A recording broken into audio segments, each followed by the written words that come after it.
दोस्तों LCA Mark 1A की deliveries और MRFA प्रोजेक्ट में डिले का इशू तो हम जानते ही हैं और IF की फाइटर स्क्वाड्रॉन्स आने वाले टाइम में काफ़ी अफेक्ट होंगी अगर इनकी इंडक्शन कुछ सालों के अंदर नहीं होती है।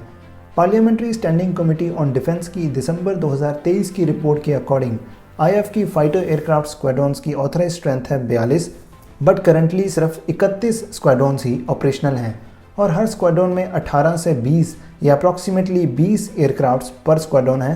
पर ये 31 स्क्वाड्रॉन्स का मार्क भी ज़्यादा टाइम तक सस्टेन नहीं कर पाएगा क्योंकि ज़्यादातर स्क्वाड्रॉन्स की टोटल टेक्निकल लाइफ एक्सपायर होने वाली है, जैसे कि MiG-21 की remaining 2 squadrons next year phase out हो जाएंगी।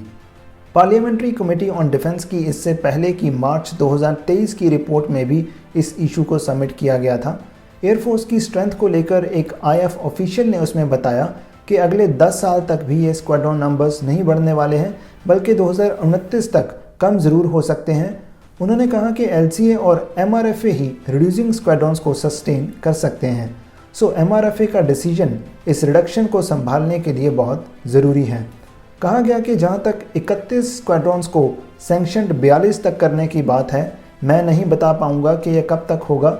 हम पिछले बहुत सालों से कोशिश कर रहे हैं आगे बढ़ने की, लेकिन कुछ प्रोसीजर्स होते हैं जिनको फॉलो करना ज़रूरी होता है।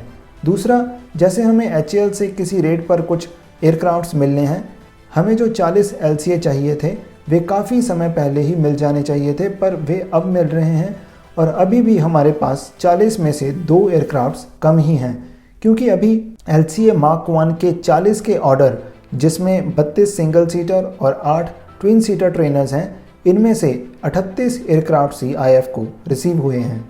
स्क्वाड्रॉन स्ट्रेंथ के इशू पर IF रिप्रेजेंटेटिव ने फर्दर ऐड किया कि ये कह पाना मुश्किल है कि ये कब तक पूरा होगा, लेकिन अभी हम जिस रेट पर चल रहे हैं, हमने जो ऑर्डर्स दे रखे हैं, अगर वो मिलेंगे और अगर ये 114 MRFA के केस में प्रोग्रेस होती है, हम 2030 तक 29 से 31 स्क्वाड्रॉन्स के बीच रह सकते हैं।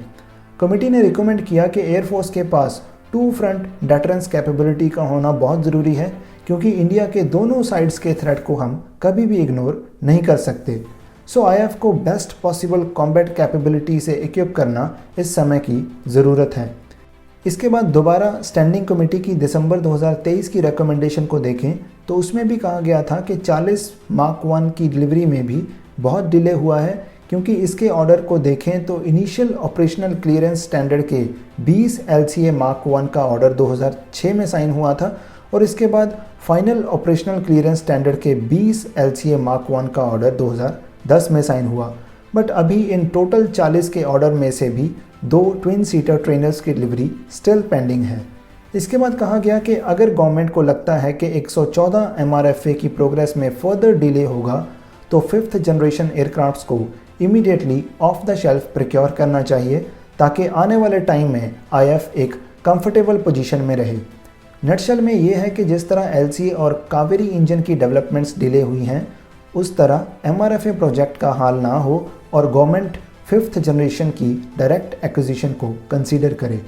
और parliamentary standing committee on defence अपनी नेक्स्ट रिपोर्ट में भी पॉसिबली यही रिकमेंडेशन देगी, क्योंकि गवर्नमेंट ये कह तो रही है कि MRFA को ओपन टेंडर के ज़रिए प्रिक्योर किया जाएगा, बट इसके regarding tender issue, request for information या रिक्वेस्ट फॉर प्रपोजल से रिलेटेड अभी तक कोई भी डेवलपमेंट सामने नहीं आई है। और ये of the shelf 5th generation fighters को प्रिक्योर करना इसलिए भी ज़रूरी है क्योंकि प्रैक्टिकली देखा जाए तो MRFA का प्रोसेस अभी बहुत लंबा चलने वाला है, क्योंकि ओपन टेंडर के ज़रिए एयरक्राफ्ट्स को एक्वायर करने में कम से कम 5 से 6 साल का टाइम लगेगा। गवर्नमेंट की अप्रूवल के बाद RFI इशू होगी, फिर रिक्वेस्ट फॉर प्रपोजल इशू होगी, डिफरेंट एयरक्राफ्ट्स के ट्रायल्स होंगे, इसके बाद evaluation process, then final aircraft selection, then manufacturer के साथ नेगोशिएशंस। ये नेगोशिएशन फेस भी काफ़ी टाइम कंज्यूमिंग होगा, क्योंकि इसमें टेक्नोलॉजी ट्रांसफ़र और कॉस्ट रिलेटेड कई डिस्कशंस होंगी। देन फाइनल एग्रीमेंट के बाद प्रोडक्शन स्टार्ट होगी और लास्ट में फिर एयरक्राफ्ट डिलीवरीज का प्रोसेस। सो इसमें बहुत सारे कॉम्प्लेक्स और टाइम कंज्यूमिंग स्टेप्स हैं, जिसके कारण MRFA की डिलीवरीज का प्रोसेस आज से करीब 10 साल बाद पूरा होगा।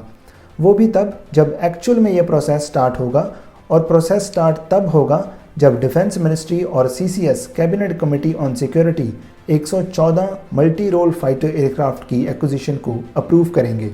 और अब सवाल ये कि 5th जनरेशन फाइटर्स ही क्यों एक्वायर करने हैं, क्योंकि MRFA के अंडर तो 4.5th जनरेशन एयरक्राफ्ट्स प्रोक्योर करने का प्लान है, तो 4.5th जनरेशन को ही डायरेक्टली एक्वायर करने की रिकमेंडेशन क्यों नहीं दी गई। इसका रीज़न है कि MRFA की प्रोक्योरमेंट तो होनी ही है, चाहे उसमें कितना ही डिले क्यों ना हो। ये सिर्फ एक स्टॉप गैप अरेंजमेंट होगी जिससे ज़्यादा टाइम वेस्ट किए बिना गवर्नमेंट टू गवर्नमेंट डील से डायरेक्टली एयरक्राफ्ट्स को एक्वायर करके IF की कैपेबिलिटी को बूस्ट मिलेगा। और देखा जाए तो 5th जनरेशन की डेवलपमेंट से इंडिया अभी बहुत दूर है। DRDO और HAL की टाइमलाइंस के अकॉर्डिंग इंडिया का 5th जनरेशन AMCA 2035 से पहले तो IF में इंडक्ट नहीं होने वाला है। और ये टाइमलाइंस भी आज की हैं, फ्यूचर में क्या होना है या क्या हर्डल्स आने वाले हैं अभी कुछ नहीं कह सकते। सो 5th जनरेशन फाइटर्स की कुछ स्क्वाड्रॉन्स को रेस करके इंडिया अपनी रिड्यूसिंग स्क्वाड्रॉन्स को भी कुछ हद तक सस्टेन कर सकता है और IF की एयर कैपेबिलिटी को तो बूस्ट मिलेगा ही। और तो और 5 से 6 साल के अंदर LCA Mark II की प्रोडक्शन भी स्टार्ट हो जाएगी, जो कि एक medium wait 4.5th generation aircraft होगा।